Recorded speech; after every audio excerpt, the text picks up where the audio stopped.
시청자 여러분께 문안 인사드립니다. 현월TV 채널지기 현월입니다.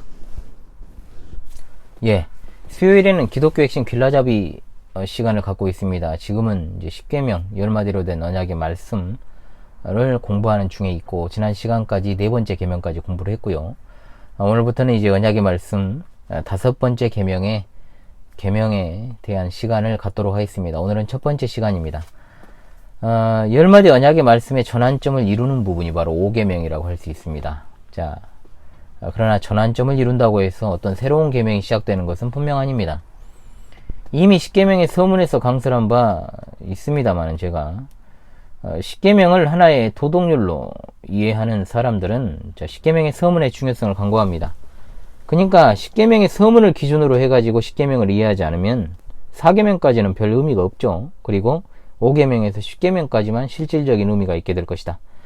6가지 계명만이 도덕률로서 실제적 효력을 갖게 된다는 겁니다.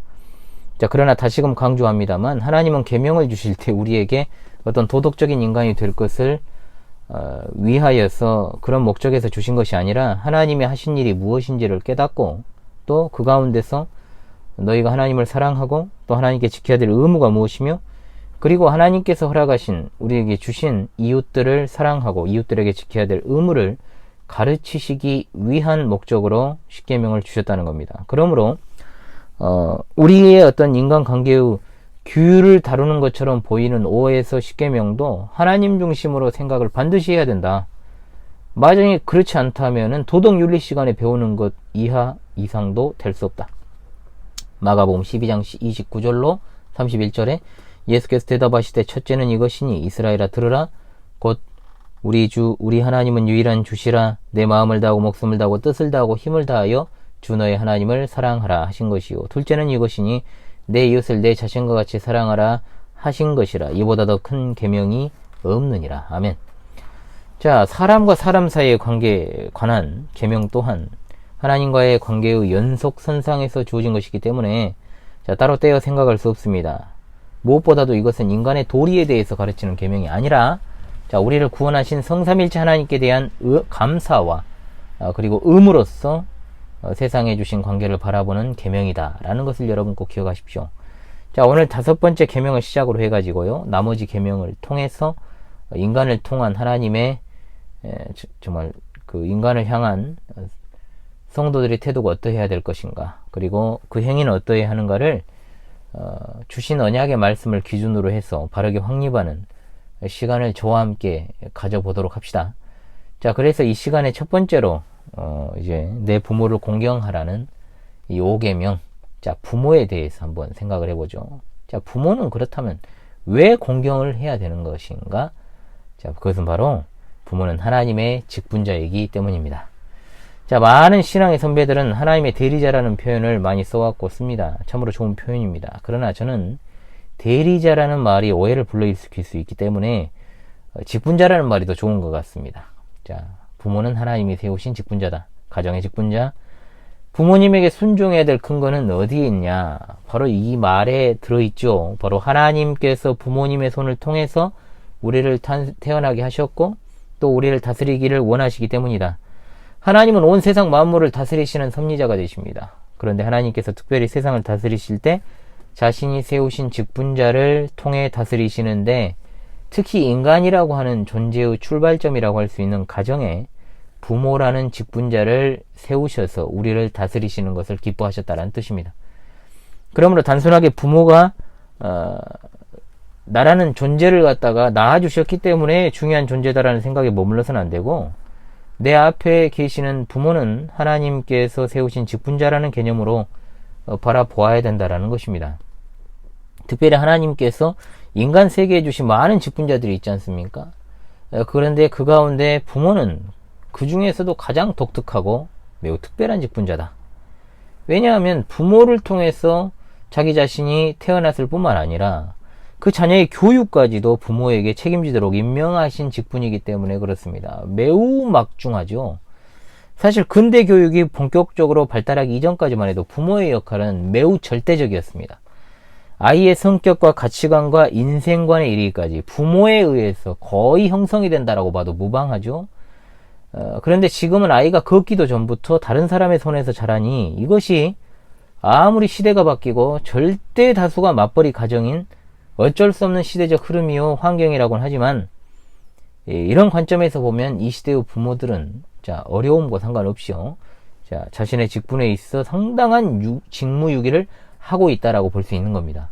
자 분명히 어려운 시대의 환경을 무시하고 한 발언이 아닙니다. 직무유기적인 모습이 있다. 분명히 단언컨대 자 어떤 핑계를 대도요 자녀가 잘못되는 건 부모 책임입니다. 부모 책임입니다. 남 탓하지 마십시오. 아이 탓도 하지 마십시오. 왜 아이 탓을 합니까? 부모 책임입니다. 다 절대 남 탓하지 마십시오. 남 탓하는 버릇은 에덴 동산에서 타락하는 인간에게서 나왔던 속성입니다. 자녀 교육에 있어 부모가 차지하는 역할은 아무리 시대가 바뀌어도 중요하다는 거 이견이 없어요. 신앙의 가정에 있는 부모들은 반드시 신명기 6장 7절의 말씀을 상고하며 그 말씀대로 내가 정말 자녀를 양육했는데도 그렇게 됐는가를 물어봐야 된다는 거예요. 내 자녀에게 부지런히 가르치며 집에 앉았을 때든지 길을 갈 때든지 누워있을 때든지 일어날 때든지 이 말씀을 강론할 것이며 그렇게 하고 있습니까?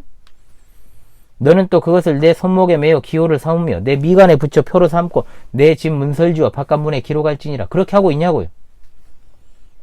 그러므로 신앙을 가지고 있는 부모는 하나님이 세우신 직분자로서 가정에서 하나님의 말씀을 가르치는 의무가 부과되는 것입니다. 목사 탓하면 안 돼요. 목사가 일주일에 168시간 중에 보는 게 4, 5시간밖에 안 되는데 어떻게 아이들을 가르치고 어떻게 아이들에게 그 삶을 갖다가 어떻게 좌지우지할 수 있습니까? 되질 않죠. 그렇다면 마땅히 하나님의 직분자인 부모를 공경하는 건 당연할 것인데 그런데 여기서는 단순하게 순종하라고 명령하지 않고 공경하라고 했다는 건 분명히 이 직분이 하나님께로부터 왔다라는 의미입니다. 자, 3계명의 망령되게라는 말을 우리가 공부했지 않습니까? 가볍게 여기다라는 말의 반대말이 바로 공경하다라는 뜻이에요. 자, 무겁게 하다, 영광을 돌리다, 명예롭게 하다라는 의미로 사용되었습니다. 주로 이것은 이제 하나님께 사용되는 표현입니다. 자, 그러므로 이 단어 안에는 어떤 형태로든지 하나님을 염두에 두지 않고 하나님 부모를 향한 형식적인 순종 하는 척하고 또 실용적인 순종 이런 걸 모두 다 이제 배제하는 명령이 하나님 염두에 두지 않으면 안 돼. 아무런 것도 안 돼. 사람들은 아니라고 말하고 있지만 실제로 부모에 대한 순종은 실용적이잖아요. 그렇지 않습니까?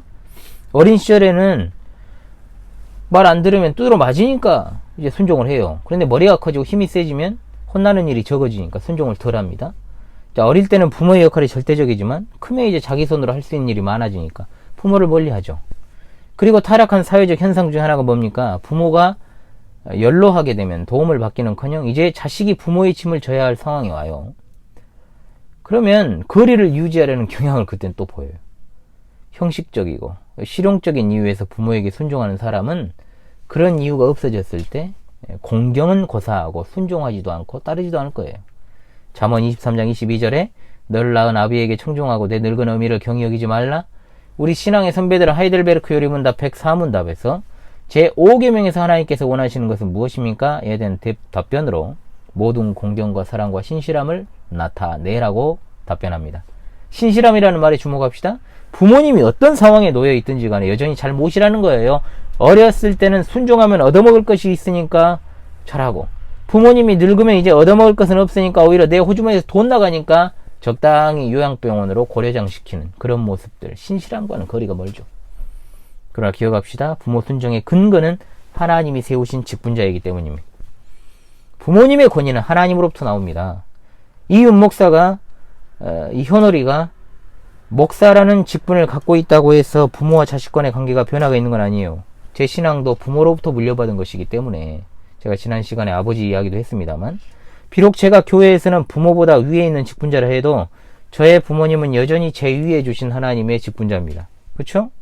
로마서 14장 1절 이하에서 각 사람은 위에 있는 권세들에 복종하라. 권세는 하나님께로부터 나지 않음이 없나니 모든 권세는 하나님이 정하신 바라. 그러므로 권세를 거스르는 자는 하나님의 명을 거스름이니 거스르는 자들은 심판을 자취하리라. 기억합시다. 하나님이 세우셨다는 사실 때문에 공경하는 거고 다른 이유는 갖다 붙이지 맙시다. 부모에 대해서도 다른 이유가 아닙니다. 하나님이 세우신 직분자이기 때문에 순종하고 공경합니다. 이것을 출발점으로 하면 5계명이 절대로 어긋남이 없습니다. 자, 자, 이 시간 여기까지 하겠습니다. 좀 길어졌어요. 수업이 10분이 또 넘어가지 않았나 모르겠습니다. 어찌되었든 간에 복습 충실히 하시고요. 다음 시간에 뵙도록 하겠습니다. 수고하셨습니다.